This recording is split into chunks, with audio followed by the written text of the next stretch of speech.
Here's how to survive EDC Orlando. I'm gonna go over some general information, including tickets, lockers, and stages, then cover transportation, and then some pro tips that'll help you crush. Now this 3-day festival is affordable. You got your GA, GA Plus, and VIP.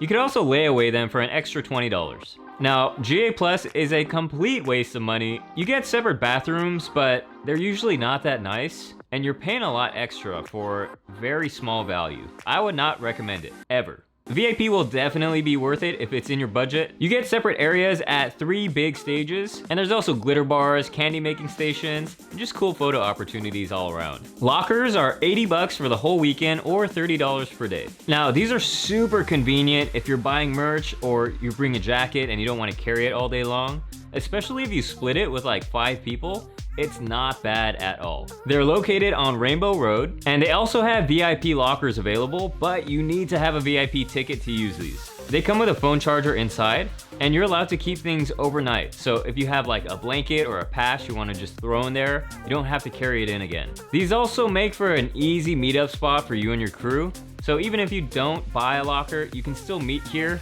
and they'll be easy to find. Now let's go over the stages. The production at EDC Orlando is incredible. It's pretty much a miniature EDC for a fraction of the price. The main stage is Kinetic Field, where all your biggest headliners are gonna play. It's usually based off of owls, sacred temples, or some sort of spiritual enlightenment. Then we have Circuit Grounds. This is like a second main stage, and they have LED panels everywhere. This stage is the only one that's really different from the Vegas version, but it still looks dope. They'll have a huge variety of artists here, and in my opinion, the coolest visuals because of all those screens. Next we have Neon Garden. This is a techno stage, so the crowds here are usually smaller. They're also a bit older, and in my opinion, a little more respectful of people's space. Then we have Stereo Bloom. In Vegas, this is a smaller stage, but in Orlando, it shines. They have different genres each day. So on Friday, maybe trance, Saturday will be hardstyle, and then Sunday they might have house. It's right by the water, so it'll be a little cooler than the other stages. Another small one right by the water is the Corona Electric Beach. This stage feels just like a beach because there's actually sand there, and it being close to the water makes it feel real. Then we have the Wide Awake Art Car, which is a small cart that you could actually go on top of. You might have to wait in line though. The production at EDC Orlando is unparalleled. They bring a lot of the cool art and structures over from Vegas, and so you're getting the same production value as Vegas, but in a smaller setting. So they'll have the Pixel Forest, Daisy Lane, the Ferris wheel, and different rides and performers everywhere. The lineup is also incredibly stacked. There's really all different types of genres. You got your mainstream artists, you got bass artists, trance, techno, pretty much anything that you could think of, you'll find at EDC Orlando, and it's curated so well. You can't go wrong with any of these artists, so definitely keep a loose schedule and wander around a little bit. Now let's go over the hotels. There are plenty of options close by. Some of them have shuttle pickups, so it'll make your life easier if you're using a shuttle pass. But the coolest hotel has to be home base. They do hotel takeovers for EDC Orlando, and the hotel is just packed with ravers. So you can meet all sorts of people, and they host pool parties and after parties, so it never stops. And for what it is, it's extremely affordable. You could get a package with the tickets, or just get a weekend pass to go to the pool parties and after parties. No doubt you'll meet all sorts of dope people here, so if you want that full encapsulating experience, then definitely check out Homebase. Now let's talk transportation. You have 3 options: shuttle pass, rideshare, or drive.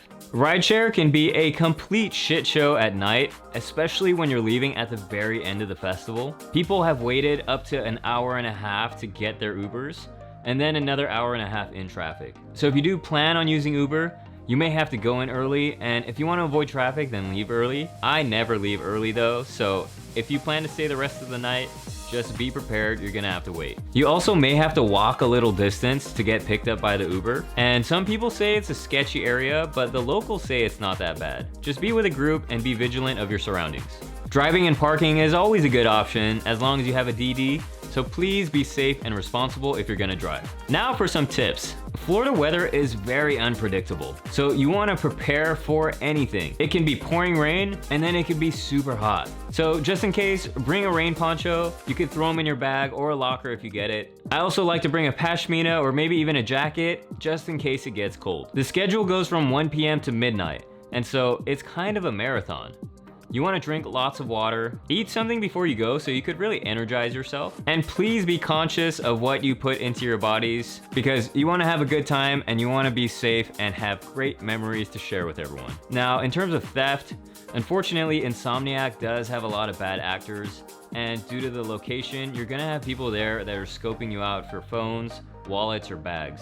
Keep your belongings secure, and you could get these mini clips on Amazon that give you extra peace of mind. It's important to stay vigilant, but you don't want to be looking over your shoulder every 5 minutes. It's so much better to stay engaged and enjoy the time that you're having without having to worry about any of that. Because there's so many different experiences at this festival, not just the music. And so be open-minded to trying new things. Hop on the Ferris wheel, walk through Pixel Forest, or play video games at this IO Disco. EDC is so unique, and if you stay at the main stage the entire time, you're missing out on the entire experience. Try checking out every stage too, because who knows, you might find your new favorite artist. If you do miss a DJ's set, it's okay, it's not the end of the world.